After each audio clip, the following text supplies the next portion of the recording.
Shalom. Shalom. Sekali lagi selamat tahun baru. Yesus memberkati kita semua dalam perjumpaan kita di tahun yang baru, di hari pertama di tahun yang baru ini. Dan kita bersyukur bahwa kita mempunyai hati yang selalu datang untuk memuji memuliakan nama Tuhan, karena saya tahu begitu beratnya tantangan gereja Indonesia dan gereja dimanapun ketika memasuki tanggal 1 Januari kalau membuat ibadah. Dan ini dimana-mana ya, karena biasanya orang malamnya, kemarin sampai jam berapa itu ya? Mungkin ada lagi yang melanjutkan itu. Kemarin kita sampai jam 2 atau jam berapa ya? Setengah 2 ya, kalau nggak salah. Mungkin ada yang masih melanjutkan lagi sampai mungkin pagi jam 4 atau jam berapa dalam acara-acara tertentu yang sudah disiapkan. Dan memang tantangannya berat, karena apalagi gereja yang saya tahu, kalau di gereja Indonesia ya seperti kita agak lumayan di jam 2 sore ya. Kalau di Indonesia biasanya jam 9 pagi atau jam 8 pagi atau jam 10. Wah, biasanya tinggal yang di depan itu anunya, apa namanya, ibadah ya. Kita syukur ini semua Tuhan berkati karena bisa bersama-sama hadir lagi dalam ibadah pada tanggal 1 Januari ini. Syukur kepada Tuhan. Langit yang baru dan bumi yang baru. Wah, ini memasuki tahun yang baru. Ada satu statement yang besar, satu statement yang luar biasa dari Wahyu pasal 21, langit yang baru dan bumi yang baru. Saudara, kenapa tidak dikatakan kita pergi ke satu tempat yang lain, kita pergi ke satu tempat yang di mana kita tidak tahu, tapi dikatakan langit dan bumi baru. Ini satu pemahaman, satu konsep yang mungkin selama ini kita pahami berbeda.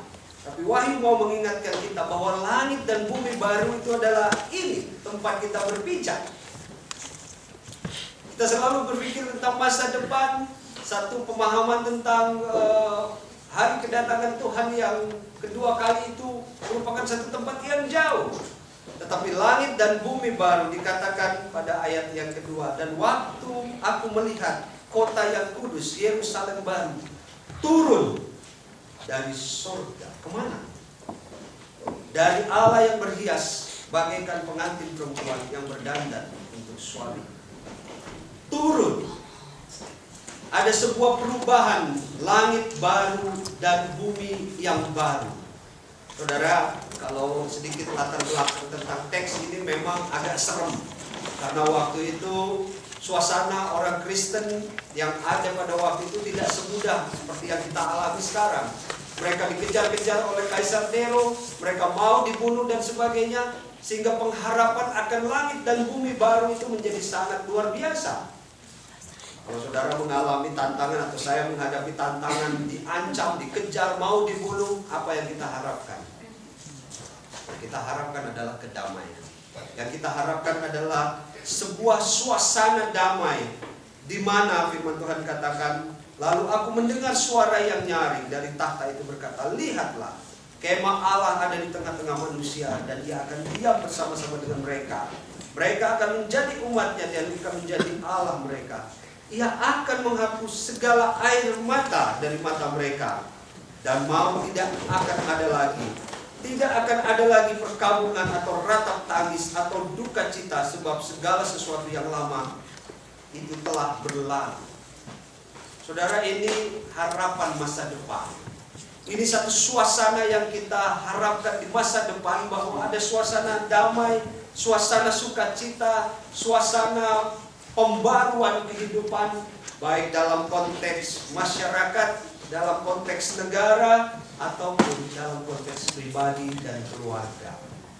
Saudara, jangan berpikir bahwa nanti kita akan bahagia hanya di sana saja, tetapi tugas kita sebagai orang percaya adalah menghadirkan damai itu di sini, di tempat ini, kini.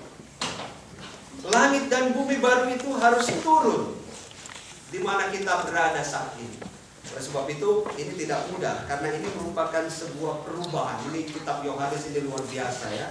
Sebuah perubahan dari yang menyatakan diri sebagai yang utama dalam suasana yang seperti itu, suasana chaos, suasana kekacauan itu, biasanya kita menempatkan diri kita sebagai yang utama. Itulah sebabnya terjadi kekacauan. Tetapi ketika langit dan bumi baru itu datang, maka Allah lah yang menjadi utama.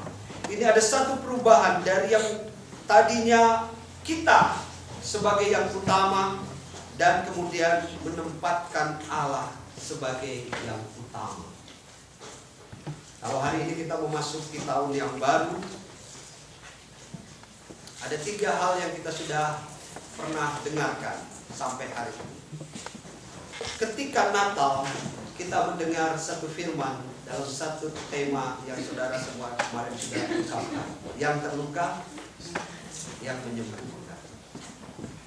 Di tahun baru atau di malam Natal, tahun baru kemarin, kita melihat ada pensil-pensil kehidupan. Dan kemudian bisa ditafsirkan macam-macam. Kemarin ceritanya bisa rame itu ya. Semua orang sudah tahu tentang pensil-pensil kehidupan. Dan hari ini, memasuki tahun yang baru ini, kita mau menempatkan Allah sebagai yang utama. Ini harus ada perubahan mindset kehidupan kita. Kalau yang dulu kita menempatkan diri kita sebagai yang utama, sekarang kita harus menempatkan Allah yang utama. Ini perubahan mindset, cara pikir kita sekarang. Gereja kita juga harus mulai berpikir menempatkan Allah sebagai yang utama. Ada begitu banyak karakter, ada begitu banyak hal dalam kehidupan bergereja. Tapi kembali lagi kita harus ingatkan, menempatkan Allah sebagai yang utama. Karena dengan demikianlah maka langit dan bumi baru, dalam arti kedamaian sukacita itu ada dalam kehidupan kita. Saya awalnya susah sekali merenungkan ayat ini dalam konteks kita di sini. Tapi saya mau sharing pengalaman tentang pemahaman di Bali. Sekali lagi maaf karena saya tahunya Bali ini ada di mana-mana, tetapi saya ingin cerita tentang orang Bali. Orang Bali itu punya satu pemahaman demikian. Ada yang disebut dengan buana alit. Ini saya Pak Agung nggak ada ya, kalau Pak Agung ada pasti dia tahu. Ada yang disebut buana alit. Ada yang disebut buana agung. Buana alit itu adalah mikrokosmos, buana agung itu adalah makrokosmos. Buana agung itu adalah dunia ini, buana alit itu adalah hati manusia. Dan keduanya tidak bisa terlepas. Ketika dunia kacau, ketika suasana kacau, ketika situasi dalam dunia ini menjadi begitu kacau, saudara jangan lihat dunia itu yang kacau. Lihatlah pada buana alit. Lihatlah pada hati. Cek pada hati, pasti akan mengalami kekacauan. Dunia akan hancur kalau manusianya juga menjadi orang-orang yang tidak lagi memiliki kasih. Suasana akan menjadi kacau, suasana akan ada peperangan. Jangan lihat pada peperangan itu, tapi lihatlah pada buana alit. Buana alit itu adalah hati kita. Buana alit itu adalah pribadi kita masing-masing. Sehingga kalau mengecek tentang kehancuran, kekacauan, konflik dan sebagainya, jangan lihat dari dunia itu, tapi lihatlah setiap pribadi yang ada di tengah-tengah dunia. Kita harus memperbaiki hati kita. Kita harus memperbaiki pribadi kita, maka dunia akan damai. Maka lingkungan akan damai, maka suasana keluarga akan damai, maka pribadi kita juga akan damai. Buana alit dan buana agung. Dan Tuhan mengingatkan kita di sini bahwa langit dan bumi baru itu akan turun kalau situasi, mindset, cara pikir kita berubah, menempatkan Tuhan di dalam hidup kita. Dan dengan demikian buana alit kita akan menjadi lebih baik, maka dunia akan lebih baik, keluarga akan lebih baik, gereja akan lebih baik, situasi akan lebih baik. Saya lagi mengingatkan dalam satu cerita tentang gereja Bali. Satu waktu kami pernah mengalami masa yang begitu susah, masa yang begitu membuat gereja ini pasti akan hancur ketika bom Bali terjadi di Bali. Itu masa yang paling sulit. Kenapa? Karena sebagian besar warga gereja Bali itu adalah pekerja pariwisata. Ketika bom Bali hancur, saudara, tidak ada satu turis pun. ada di Bali. Tidak ada satu orang yang berambut pirang, hidung mancung, kemudian datang dari Australia, dari Amerika, dari Belanda datang ke Bali. Saudara tahu jalan di Bali itu menjadi lengang. Padahal kalau seperti biasanya, apalagi kayak sekarang ini, itu jalan itu tidak bisa dilalui dengan mudah. Tapi pada saat bom Bali terjadi, beberapa tahun ke depan itu menjadi masa-masa yang paling sulit bagi semua orang yang ada di Bali, khususnya bagi gereja Bali. Sebagian besar, 90% warga Bali itu, gereja Bali yang ada khususnya di sekitar Denpasar adalah pekerja pariwisata. Sebagian besar dari mereka harus dirumahkan, istilahnya di PHK, diputuskan pekerjaannya. Tapi saudara, melalui peristiwa itu, jemaat gereja belajar bahwa situasi sulit itu membuat orang atau gereja jemaat di Bali itu mengubah mindsetnya, cara pikirnya. Ketika semua berorientasi pada diri sendiri, hari ini melalui peristiwa yang besar itu, kami harus atau kita harus menempatkan Allah sebagai yang utama. Dan syukur kepada Tuhan, perjalanan gereja itu memang tidak pernah mati. Perjalanan gereja itu tidak pernah berhenti kalau kita menempatkan Tuhan di tengah-tengah atau sebagai yang utama. Dan ini perubahan mindset yang luar biasa. Karena terbiasa dengan kapitalisme, terbiasa dengan situasi turistik yang ada di sana. Semua orang berpikir tentang uang, semua orang berpikir tentang materialisme, semua orang berpikir tentang sesuatu yang materi. Tapi sekarang harus diubah. Kalau kamu mau menjadikan gereja ini, jemaat ini menjadi bertumbuh di dalam suasana yang sulit sekalipun, maka tempatkanlah Tuhan sebagai yang utama.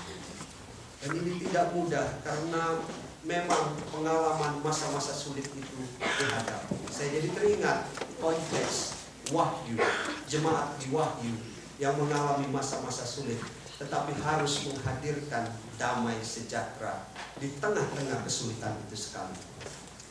Saya merasa ini menjadi bagian dari kita karena memasuki tahun 2012, mungkin bagi sebagian orang mengalami sesuatu yang tidak mudah ke depan. Saya, saudara, kita punya banyak tantangan.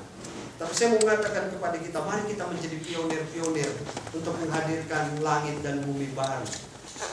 Kita mau EIPC menjadi pionir untuk menghadirkan kedamaian. Kita mau EIPC menjadi pionir bagi sebuah rekonsiliasi. Kita mau EIPC menjadi pionir bagi munculnya satu suasana damai dalam kehidupan berjemaat, bergereja, dan bermasyarakat. Dan ini tidak mudah, karena memang untuk menghadirkan itu kita harus betul-betul menempatkan Allah sebagai yang utama. Tanpa itu kita tidak akan pernah berhasil.